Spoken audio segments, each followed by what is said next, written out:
He has said, hey, he has said that. What, the prices are dropping? Prices are dropping in the grocery store. Well, they're not. He hasn't been in a The grocery only thing store. that's dropped has been the price of eggs. Eggs. Eggs Oh, have well, dropped. it was at 10 and now it's at 5. Yeah, so they're still That's, high, that's but they're still. And gasoline. And gasoline is $1.90. Yeah, that's. Yeah, there's a gas war in Phoenix, probably. Two stations are Why there's so many fewer people? They slept late after hearing Ray Alvin. Yeah, 2 sheets. two sheets. One of each. I can't handle that. No? You can't handle it, where'd you go?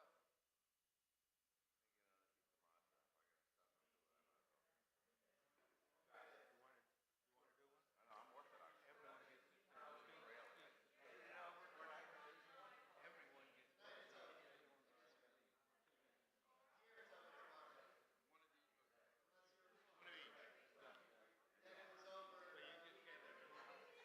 No, I'm really drunk. I'm making through dinner, out until dinner tonight. I became Spartan. It was a revelation that happens every year. I get people right. That's about it.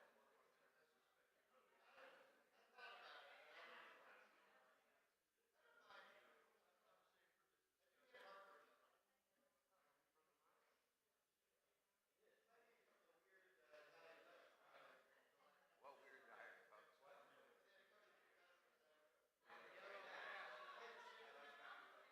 I drink diet coke too.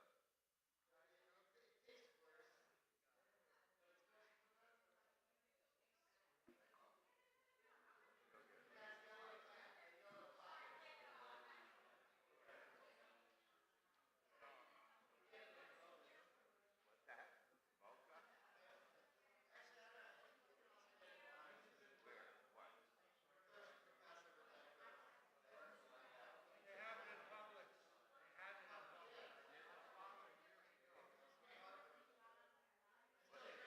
Tell me that you don't eat more money, right?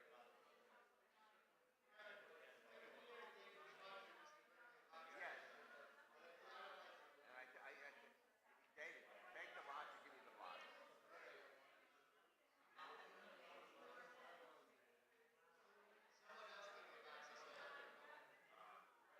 You know something? I'll tell you a secret.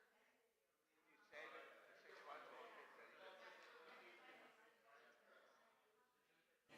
Test, test. Okay, good Shabbos. Chag Sameach.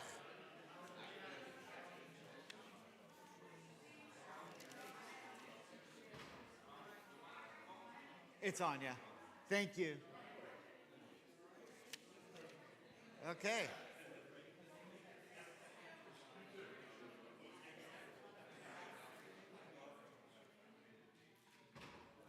Here we go.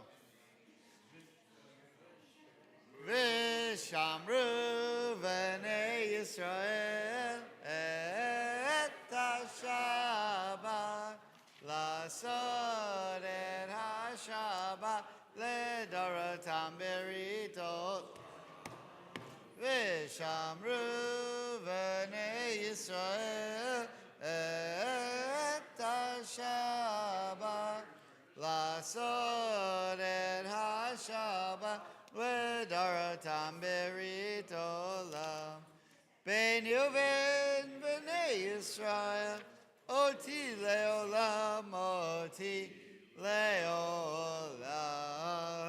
V'shamru v'nei Yisrael et ha-Shabbat Lasod et ha-Shabbat ledorotam berit olam ki sheshet yamim asa Adonai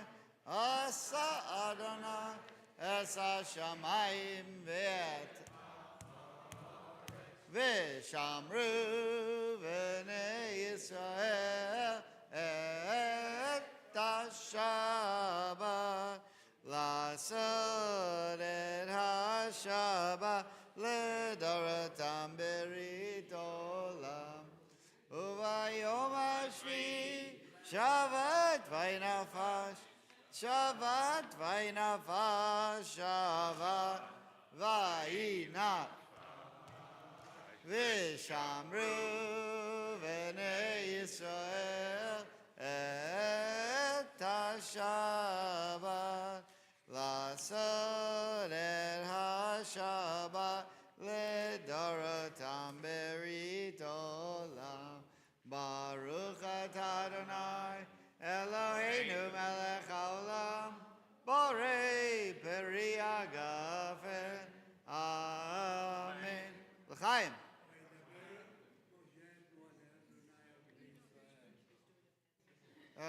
Are there any left? Are there any sheets left or no? Always one for the rabbi. Let's see. I didn't. This is the part I need. Here, I'll give you the. Does your wife have one of these? Pardon? Oh, this is what I need. One of the back ones. Okay. Okay. Thank you. All right, and the blessing for Torah study.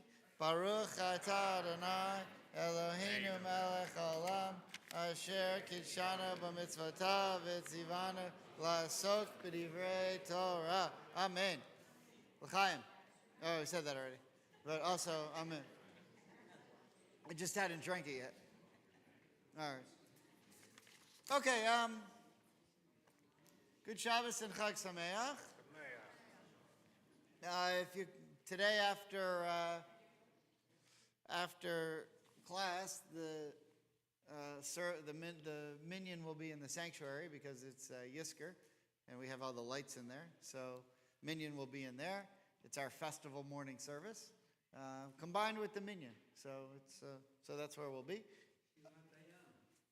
Yeah, we're gonna talk about that right now. So we don't have a Torah portion this week because it's a holiday.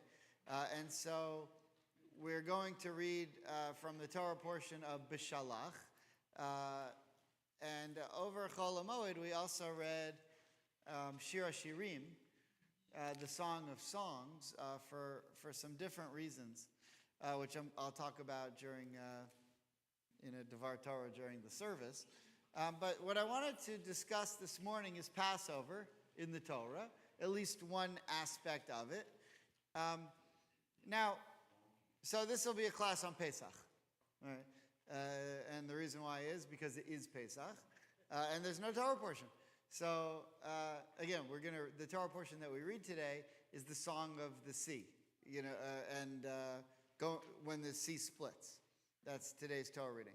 But I'm not really going to focus. I'm going to talk about that during the service. Right now, though, I want to focus on some other aspects of Pesach, namely a couple of the things that happen in the Haggadah, and primarily the 4 sons and the 4 questions. So, you remember the Seder from a few days ago?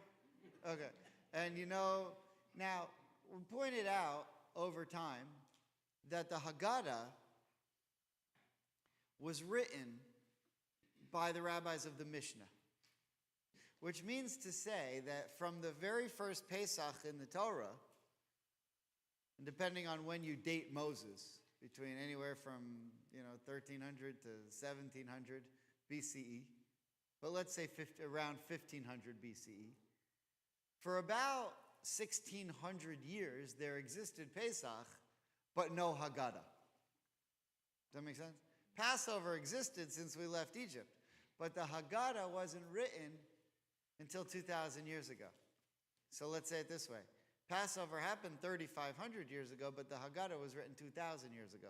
So for 1,500 years, we had Pesach, but no Haggadah. So you ask yourself, you get to the meal, what do you do? So this would have been better for Sebastian Maniscalco, if you ever saw that. Anyone ever see that? Okay, if you haven't been forwarded that 47 times every single Pesach for the last 15 years, you probably don't have a phone. But you're not me. You're not me. Here, my life is different than yours. Because there are about 5,000 people who live in this area, and every time they see something funny online, they say to themselves, the rabbi would love this. And so I get the same joke forwarded to me by about 60 people every single day. So the joke that he told about Pesach, I get forwarded to me about 60 times every single day of Pesach for the last 20 years. So I've heard it. But each time I write to them, hilarious. Never heard it before. Thank you for sharing it with me. Okay. All right.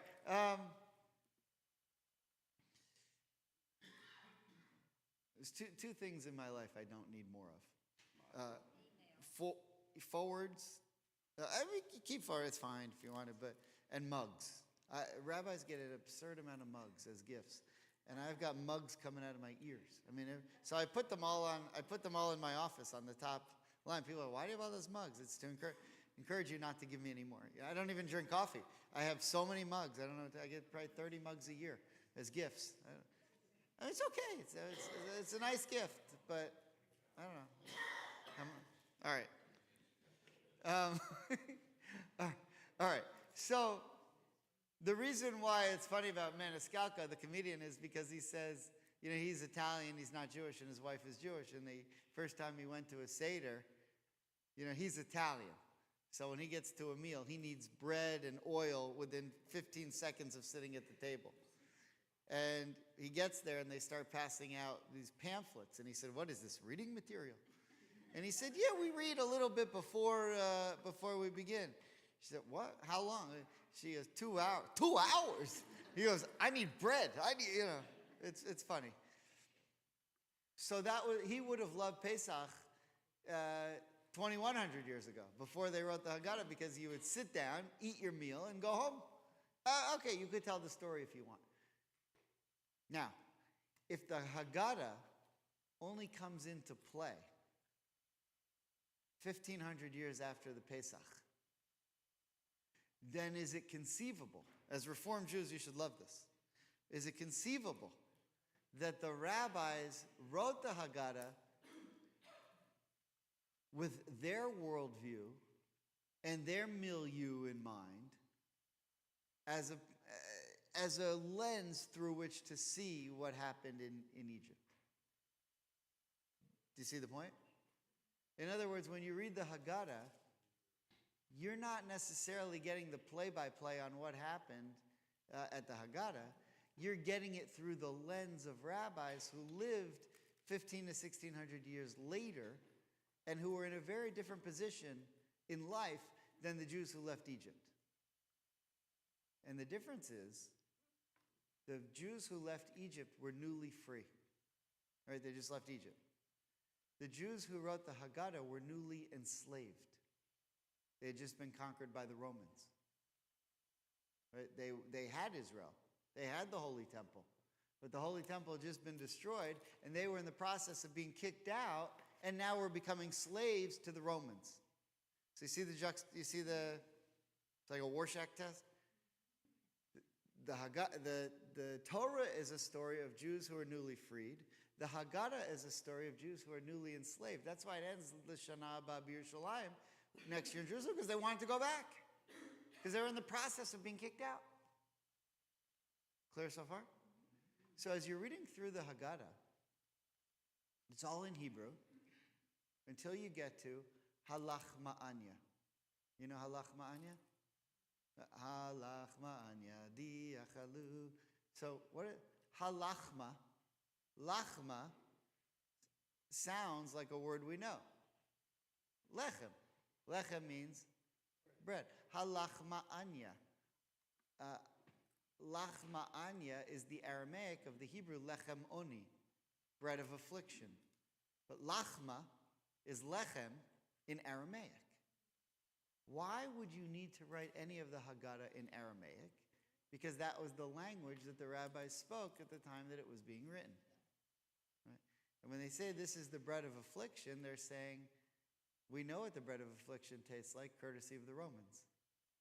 And so that part's written in Aramaic, which is a reflection of the evolution of the holiday. So the holiday, up until the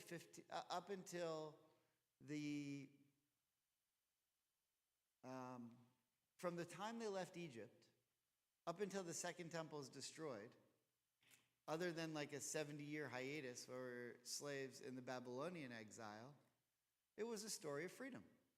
We're home. We're in Israel. We have the Holy Temple. We have prophets. We have Torah. Everything's fine.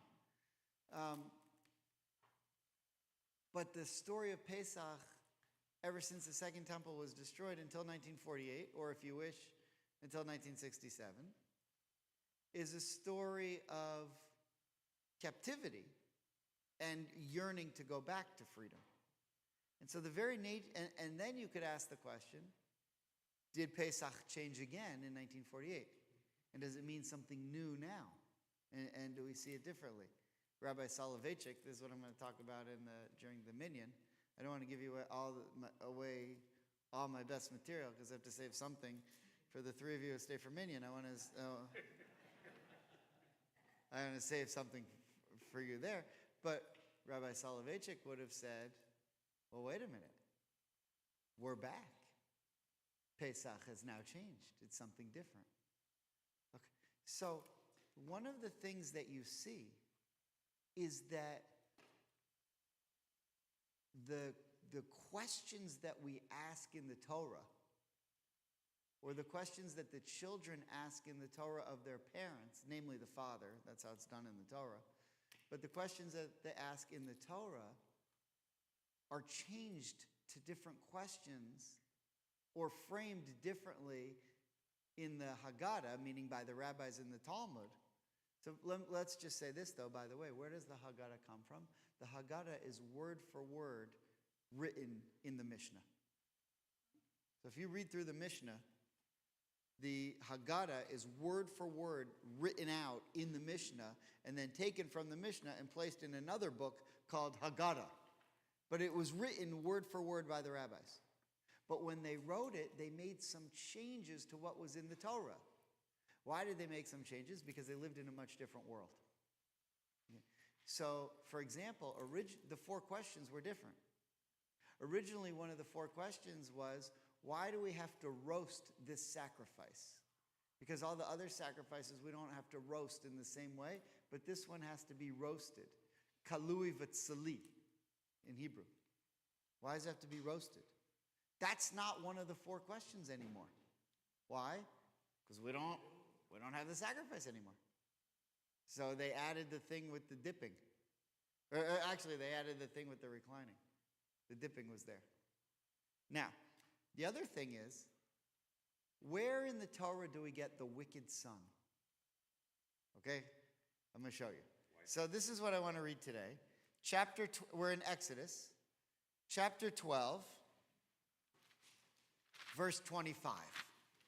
Exodus 12:25. If you have it in Plout, you can shout it out. I have a few Afikoman presents left, so whoever finds it first. 461. Okay, 461. What is it? 12:25 of Exodus. Ed, good to see you. You feeling better? Yes, I am. Thank God. Welcome back. Exodus 12:25. Everyone have it? Okay, you ready? Okay, Norman, here we go. Exodus chapter 12, beginning with verse 25. And when you enter the land that the Eternal will give to you, as promised, you shall observe this rite. And when your children ask you, what do you mean by this rite? You shall say, it is the Passover sacrifice to the Eternal, who passed over the houses of the Israelites in Egypt when smiting the Egyptians, but saved our houses. Those assembled then bowed low in homage, and the Israelites went and did so, just as the Eternal had commanded Moses and Aaron. So they did. Okay, and this is where the wicked son comes from. So I want to just point out to you. So this is very funny because the way we know this is if you go through the Mishnah, it'll tell you, here's the 4 questions, and it says Menayin. Menayin in the Mishnah means, where'd you get this from? What's your verse? So the Mishnah will tell you the wicked son comes from here. But if you read through it carefully, you ask yourself, what's so bad about this son? What did he do that's so wrong? So let's look at it carefully. Really, beginning of verse 25. So it will be when you come to the land that the Lord God will give you, as he has spoken, you shall observe this service. And it shall be when your children will say to you, what is this service to you? Now, where are the Jews at this point, as this is being read? We're in Parshat Bo. We're still in Egypt. Now, who is being asked, who's being told this? I'm going to show you something now that you may have never thought of. I hope you're going to think this is as amazing as I did when I learned it this week. You don't see anything about the son being wicked, right? If you look at verse 26, it shall be that when your children will say to you, what is this service to you? So that's where the evil comes, that's where the wickedness comes from, because he was saying, L'cha v'lo li, or l'cha v'lo lo, to you and not to him. Now, here's the problem with that. Here there's no problem. There's nothing wicked that has happened yet. When you read this, you say, there's nothing wicked. Because look what it says in the first verse. It will be that when you come to the land. Now, we know the whole story because we've read the whole Torah. These Jews who painted the blood on their doorposts and who survived this part, they're not going to Israel. So you see where it says, when you come to the land of Israel, but they're not going to Israel. These parents will never answer this question in the land of Israel. They're going to die in the wilderness. Unless you're talking to specifically, Joshua or Caleb, they're not going in. Right? They're all going to die in the wilderness because of the sin of the spies. Unless you're in the home of the Levites, who didn't commit the two sins. But everyone else, they're going to die in the wilderness. So this can never happen. However, what can happen? They go out into the wilderness and they're there for 40 years and they start having kids. And after about 12, 13 years of wandering in the wilderness, those kids that they have, they grow up and they're sitting at their Passover meal and they say, what is this that happened? And when the kids say, what is this that happened to you? They mean you, because you were there. And not me, because I don't know what it's like to be a slave. I didn't see the Red Sea split. I didn't see the plagues. I didn't paint the windows. I wasn't born yet. So I'm asking you, what happened? Just like any of us might ask our parents, what happened when you were growing up? Where were you? I don't know. I said to my parents, where were you when Kennedy was shot? Maybe some of you remember that. Okay, where were you when Lincoln was shot? I mean, however you want to say it is fine. But, yeah, I don't know. Norman was lobbying for AIPAC. He was in D.C. that week.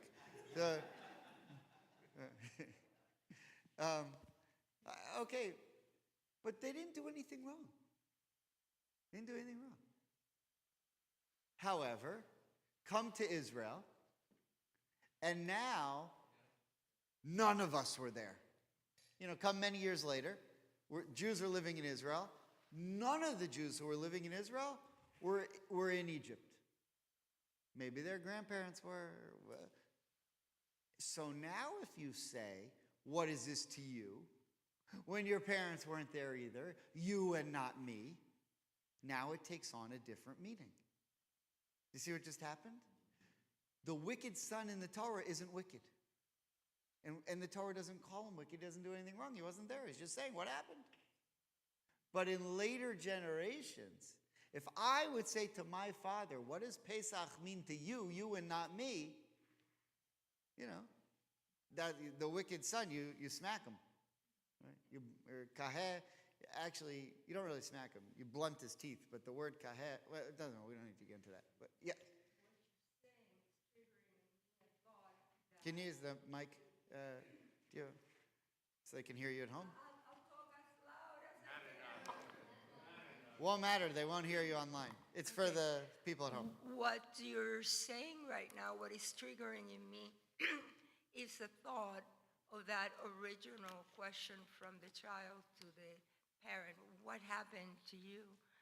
That it should be a question that we should have at the Pesach table of, and I'm thinking it's Yom HaShoah, that if there were still survivors in the family for the children, when they do the four questions, they would say, and tell us what happened to you. Yeah. It didn't happen to the next generation, but to get that link of the Lador Bador, which is the intent of this whole exercise, that should be a question that should be asked in the spirit of what you're saying. Right. It's amazing how little we know about our families. I mean, how many of you know the name of your great-great-grandparents? I mean, even just their name. Those conversations were not happening, Yeah. especially in the United States, and Yeah. there's so much that is lost. Yeah, we don't know a lot about our family beyond maybe 2-3 generations. So, okay, I want to show you. So, the evolution of the four questions. I'm sorry, the four sons. And I'm particularly focusing on the wicked son. But the evolution takes a few generations, even in the Talmud. So I want to show you first the original Mishnah, and then a midrash that's a little bit later. But think about it. The first year of the Mishnaic period, if you think between 0 and 100, the first temple is destroyed in 70. The Mishnah is already starting to be written around 0. I mean, Hillel lived around 0. Hillel actually was born 20 years before 0. But the Mishnah is already started. So the difference between the 1st century CE and the 2nd century CE are cataclysmic. Right? Because the 1st century, you have the destruction of the first temple. Okay, fine. That's a horrific event.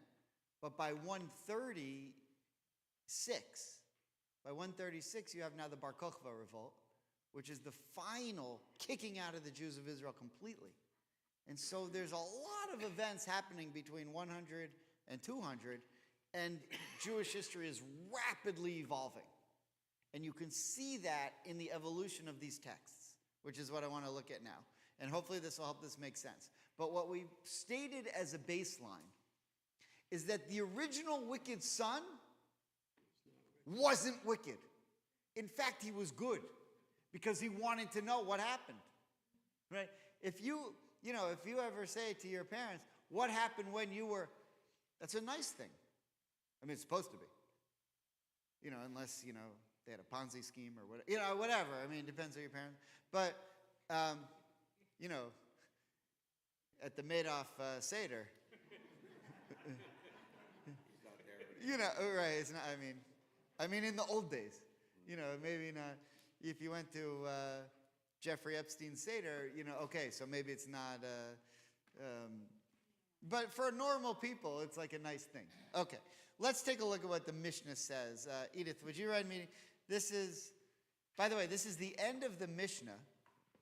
Chapter 10 is the last chapter of the Mishnah about Pesach, called Pesachim, and that's where a lot of the text of the Haggadah comes from. Okay, and this is part of it. Mishnah Pesachim. The attendants poured the second cup for the leader of the Seder. And here the son asks his father the questions about the differences between Passover night and a regular night.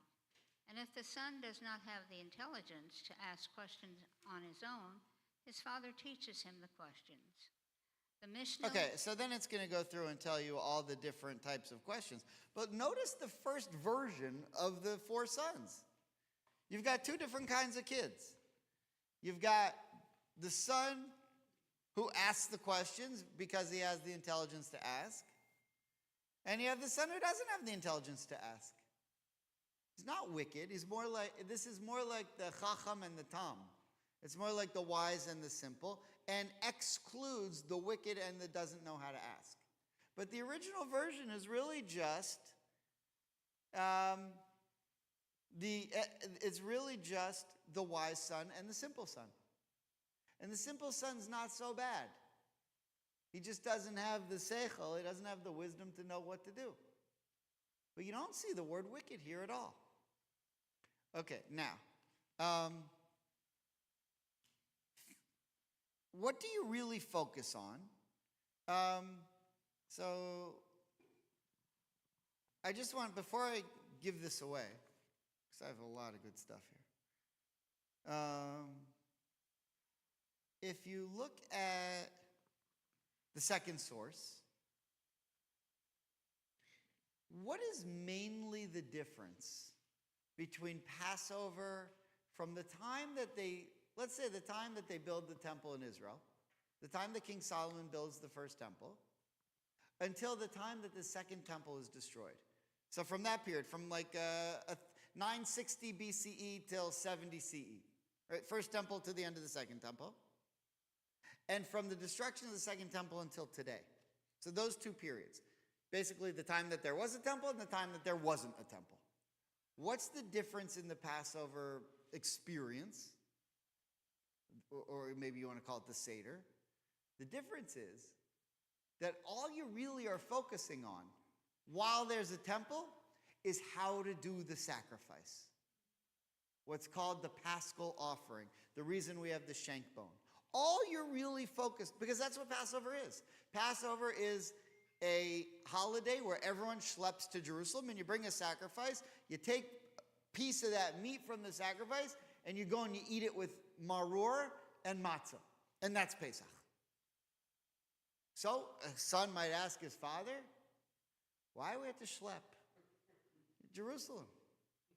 You know, I mean, it's fine and all, but it's a schlep.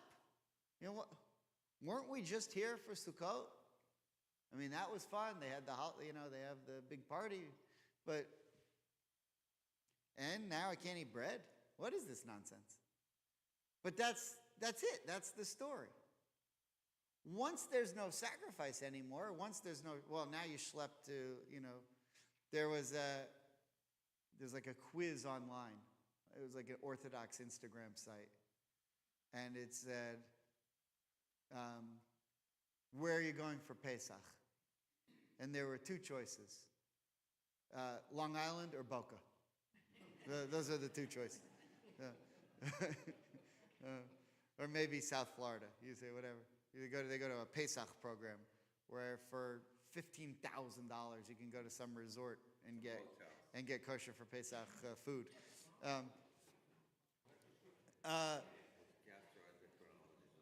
So look what now.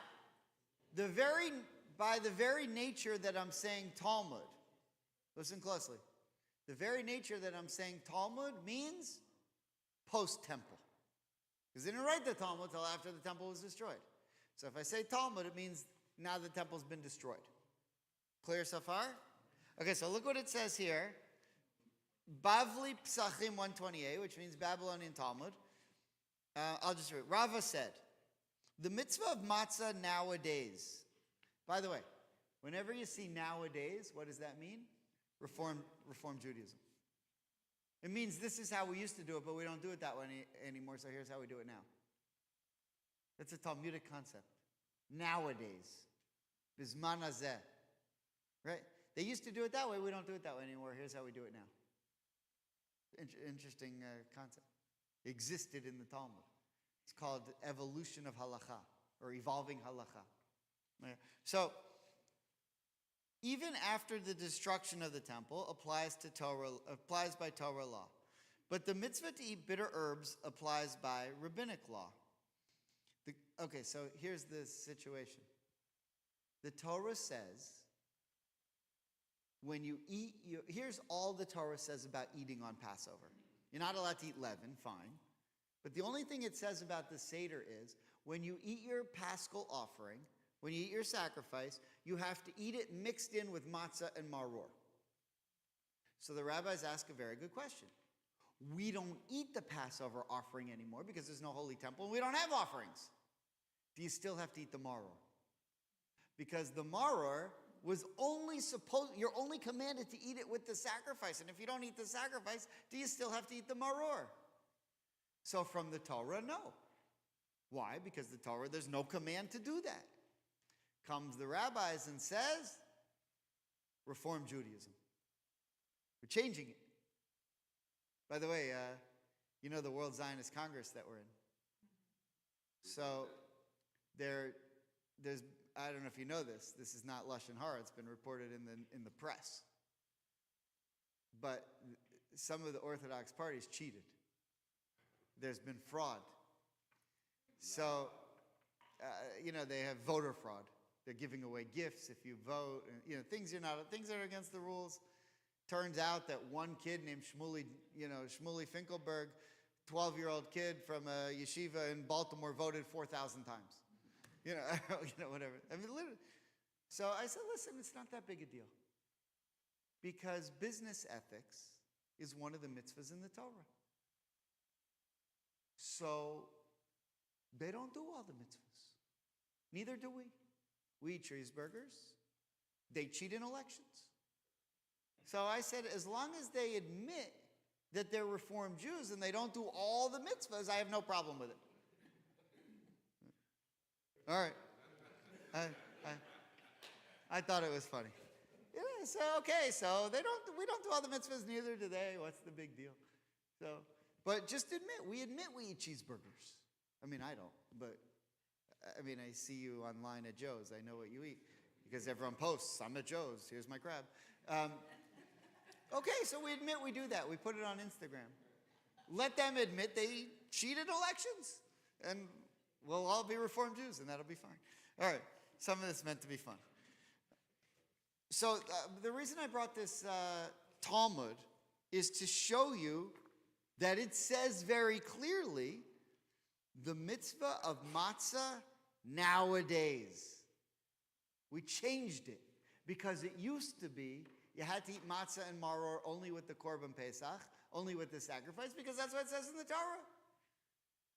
But we don't eat the sacrifice anymore, so the rabbis came up with a new law that says at your Seder, you have to eat matzah. And at your Seder, you have to eat maror. They're two different parts of the Torah, right? Maror, right? Motzi matzah, maror, right? Motzi matzah is one part of the mitzvah. Maror is another part of the mitzvah, right? But the rabbis might have just said, you don't have to do either. Because since you can't really do the mitzvah anymore, you don't do it. There are lots of other mitzvahs that the Torah says to do. We don't do them anymore. Why? Because you can't. So, but this one they said, no, you still have to eat the matzah and the maror. Okay. But my point there is, originally, Passover was you ate the matzah and the maror with the meat, all in one bite. Today, it is you don't eat it with the meat. We do it separately. That's evolution of law. Okay? All right. But the matzah is typically stated that you eat matzah for 7 days outside. Right. Actually, it's not so much you have to eat matzah for 7 days. It's that you can't eat chametz for 7 days. So there's a debate. This is like a fun question. How many days are you commanded to eat matzah? Well, in the diaspora. 2. Because you have to eat matzah at the Seder. The other days of Pesach, you don't have to eat matzah. You can't eat bread. But if the other days you want to just eat salmon and bananas, be my guest. You just can't eat leaven. Right? Now, there are Jewish sects that say no. Out of custom, you have to take at least a bite of matzah every day of Pesach. But that's minhag. That's custom. That's not command. Okay. Rambam, the bottom of the page.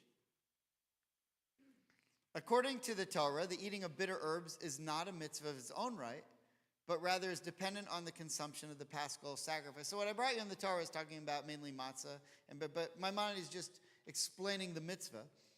It is one positive commandment to eat the meat of the Paschal sacrifice together with the matzah of the bitter herbs. Right? Meaning that's what it says in the Torah.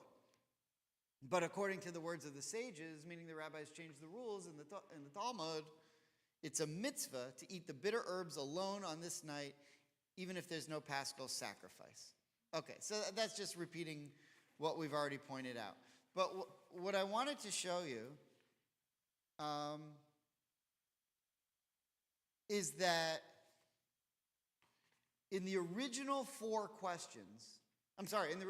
sons, it was only two sons. One was wise and one was simple. There was no wicked.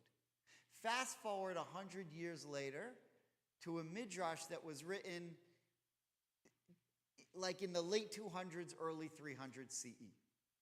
Okay? Far removed now.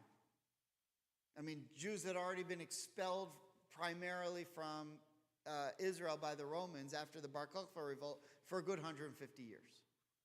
And if you look now at that midrash on page 2, it's called the Mechilta de Rebbe Yishmael. Someone have a mic? Edith? Edith she's doing a good job. There are 4 sons, a wise son, a wicked son. First mention ever of wicked. Okay? 1,800 years after the Jews left Egypt, first mention of the wicked son. You see what just happened? We just had a real change in the meaning of what the sons are from the 1st century CE to the 2nd century CE. Or maybe early 3rd century CE. Right? I'm sorry, late 3rd century. Do you see that change? Okay, so now all of a sudden, there's not 2 sons, there's 4. And one of them's really bad. Okay, let's keep going. A simple son, and one who does not know how to ask. What does the wise son say? What are the testimonies and the statutes and the judgments that the Lord our God commanded us?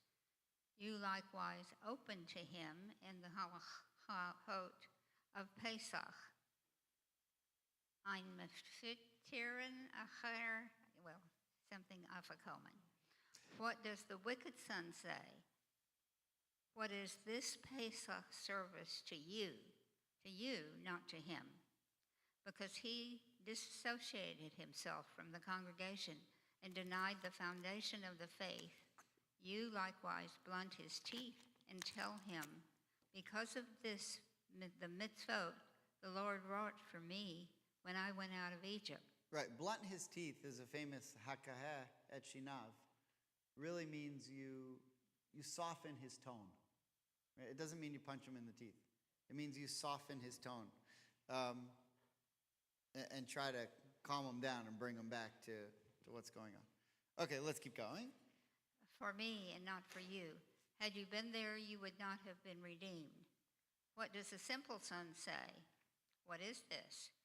And you shall tell him, with might of hand did the Lord take us out of Egypt from the house of bondage. And he who does not know how to ask, you open for him, as it is written, and you shall tell your son on that day, Okay. etc. So there's one more source here from about that same time period that I want to just show you how this is now becoming the idea. So if you look at, I almost never bring the Talmud Yerushalmi, but there's a source from the Jerusalem Talmud, sometimes called the Palestinian Talmud, but in Hebrew known as the Jerusalem, the Yerushalmi, which is not as authoritative as the Babylonian Talmud, so we don't usually. Why? Because all the scholars at the time, the main academies were in Babylonia. But and the difference between the Babylonian Talmud and the Jerusalem Talmud is the Babylonian Talmud records all the arguments. And so you can see why the rabbis are arguing. And it includes arguments of the rabbis living in Israel too, but it has these long discourses. The Jerusalem Talmud is very short and just sort of tells you the laws, and so you're not getting the full argument. So it's not as worthwhile to study, so people don't really study. But it's good to look at to get some evidence to see what was going on at the time sometimes. So just to give you another perspective, look what it says in the Jerusalem Talmud. Again, Or it says halacha. Halacha, Rebbe Haya stated, the Torah spoke about 4 children, a wise child, a wicked child, a stupid child, and a child who does not know how to ask. What? No. Well, The Torah only had 2. no, the Torah has 4. Because 4 times the question is asked. But the original Mishnah said of those 4 times that it's asked, we only learn 2 types of children from it. But it is repeated 4 times. Lots of things are repeated in the Torah 4 times. Don't oppress the stranger 36 times. So the question is it is repeated 4 times, but the original Mishnah said, yeah, but there's 2 types of kids asking those questions. So now they say, no, there's 4. But what we're seeing, and you're right to say, is,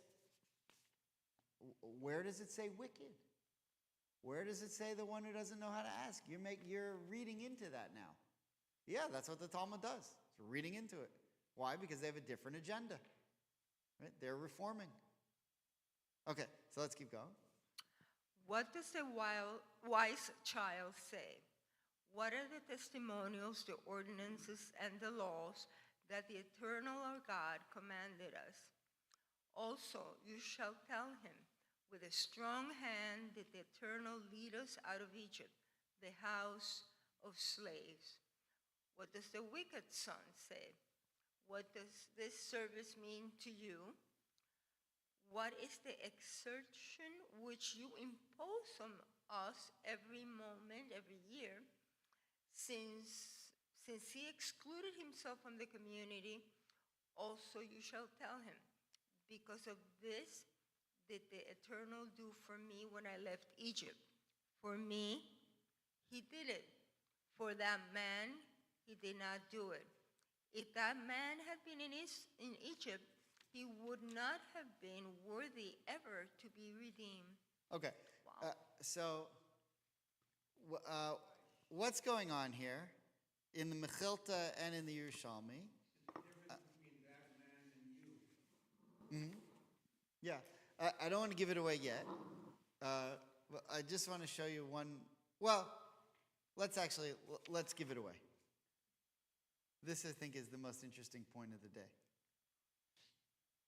At the time that the Mechilta is being written,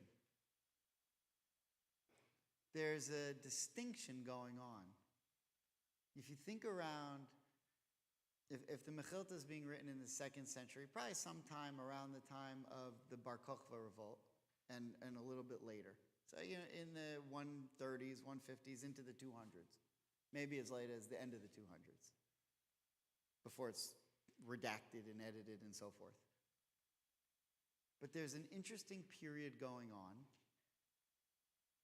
and the debate is, after the first temple is destroyed, a debate amongst the Jewish people, not a lot of them, but some of them, is who is the Messiah?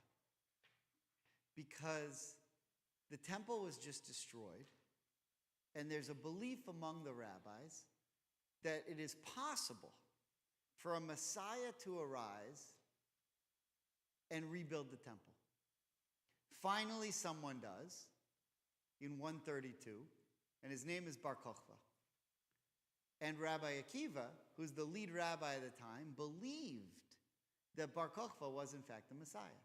It turned out he wasn't. They revolted against the Romans and they got crushed. The only reason they would lead a revolt against the Romans, who were a much more powerful force, and there's no way that their ragtag group could win, was if they thought that Bar Kokhba actually was the Messiah and that God was going to lead them to victory, and Rabbi Akiva thought that. At the time, this is going to shock you, but this is good. At the time, there were other Jews who said, Bar Kokhba is not the Messiah. Messiah is a guy named Jesus. And those people who believed that Jesus was the Messiah were not on the side of the Romans and were not on the side of the Jews. meaning the people who were staying Jewish, who were the real Jews who believed with Rabbi Akiva. Now, they were also wrong because they thought Bar Kokhba was the Messiah, but there was a difference and a debate on who was the Messiah. So the rabbis who are writing this said, we're all in on Bar Kokhba.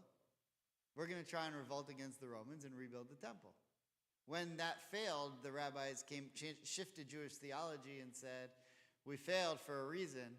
The third temple is not coming until God brings it. There's nothing we can do to bring it back. Okay, fine.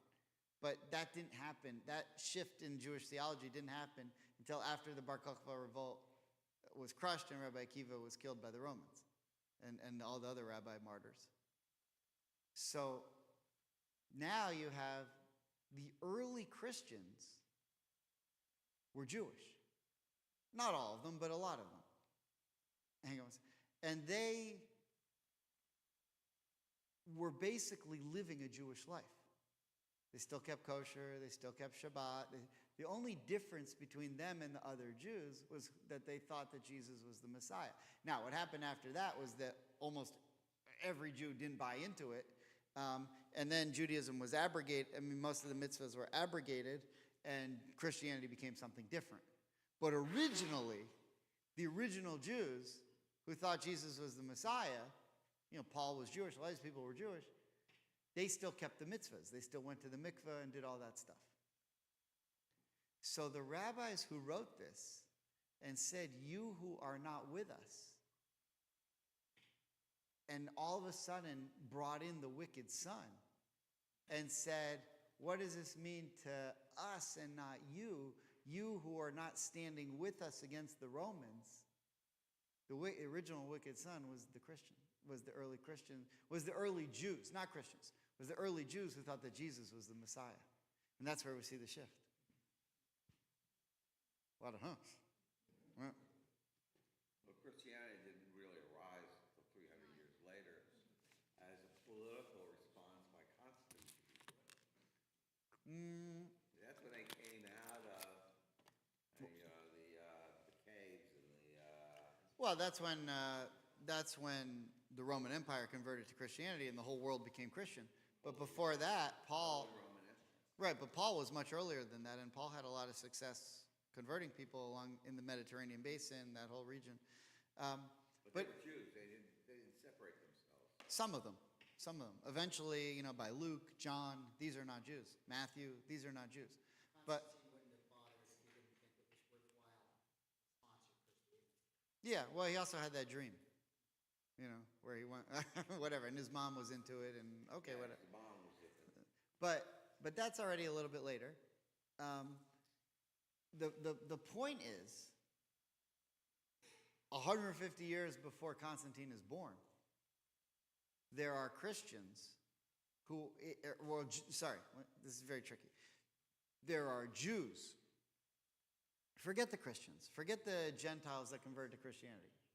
There are Jews who are saying, we're with Bar Kokhba, and we want to rebuild the temple. And there are other Jews over here who are saying, not interested in the temple. Jesus is the third temple. I was once, I used to play, when I was in Charlotte. Those were the wicked ones? That's who they're saying is, you're wicked because it's, what does the Torah say? The Torah says, Ma ha'avodah lachem. What is this avodah? What is this sacrifice that you do? What is this Korban Pesach? And what they're really saying is, what does the Holy Temple mean to us? Because the Jews who are with Bar Kokhba wanted to rebuild the temple. But the other Jews who are now following Jesus are saying, we don't need the third temple. Jesus is the third temple. Now, even though at the Last Supper, Jesus said, I don't think this is the Last Supper. It's a Seder. Don't we have another one of these tomorrow? All right, said Joe.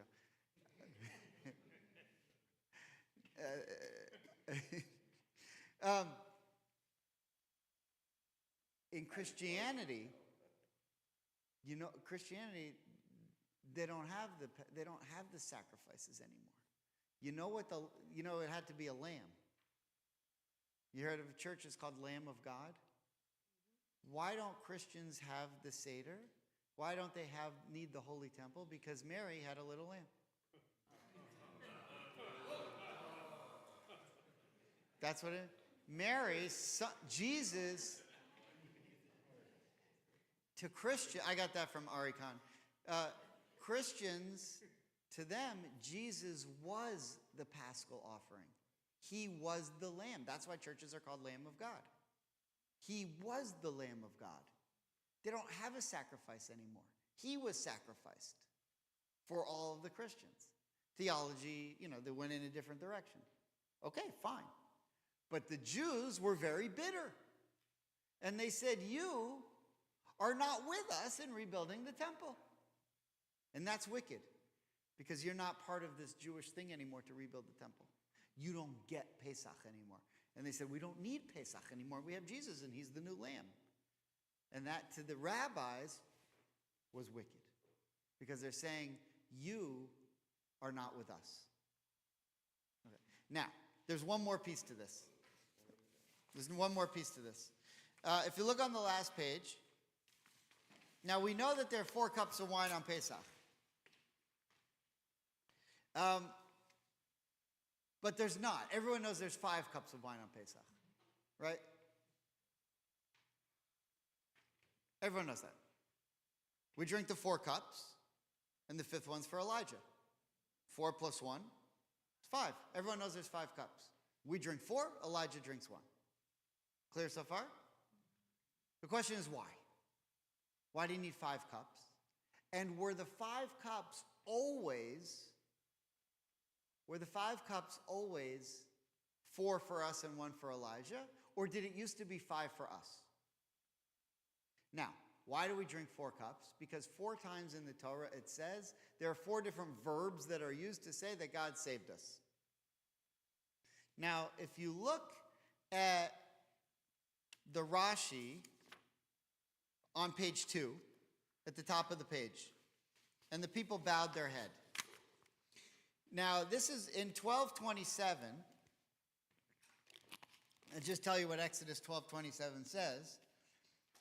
So what's 12:27? 12:27 is your answer to what the student to what your son asks you.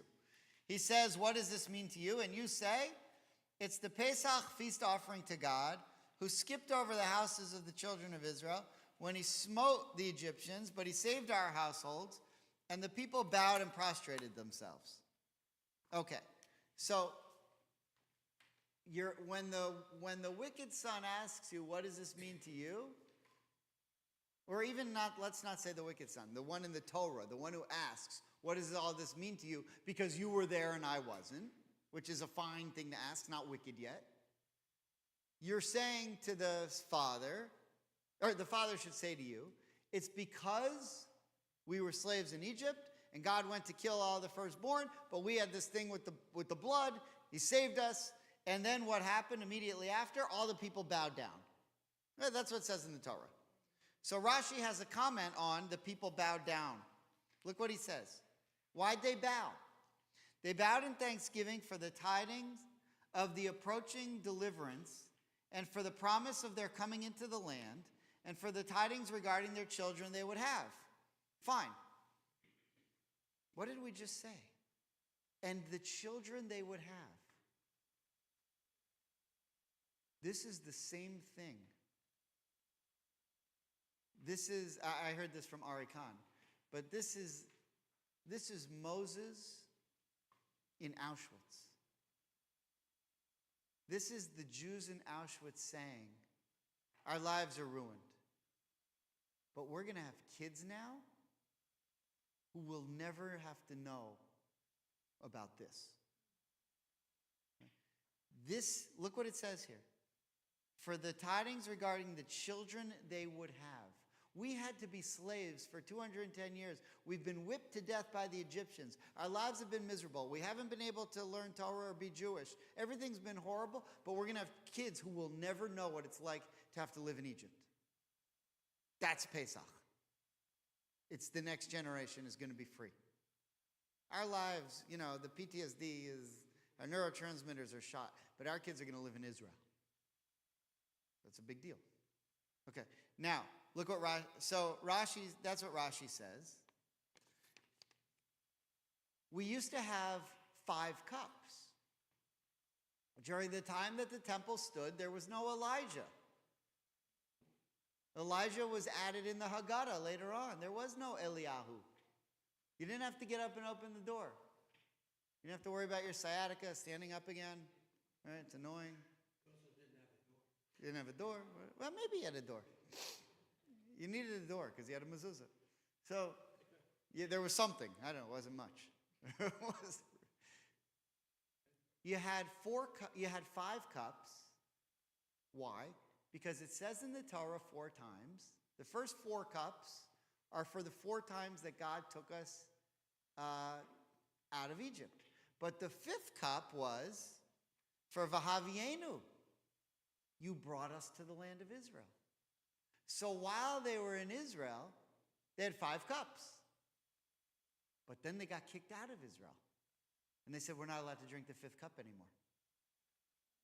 Why don't we drink the 5th cup anymore? Why do we leave that for Elijah? Because when Elijah comes, the Messiah is going to come and we'll go back to Israel. So we'll leave that for him. But we can't drink the 5th cup anymore because we got kicked out of Israel. So now you ask the question, and this is an interesting question today. Since 1948, should you go back to drinking the 5th cup?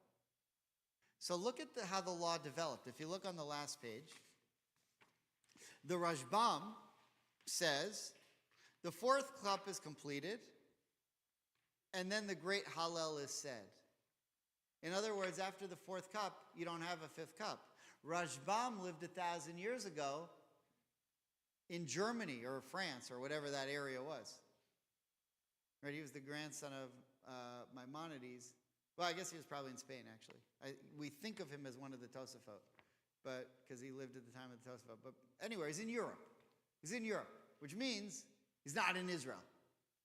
And the reason he's in Europe is because we got kicked out, and we can't drink the 5th cup. The Reef comes and says, the Reef also lived a little bit before Rashbam.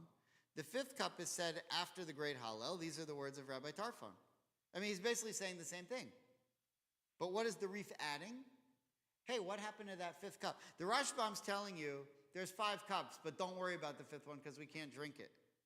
The 5th one is, yeah, there still is that 5th cup, but you're not allowed to drink after the Hallel. We do it after the Hallel, we leave it for Elijah.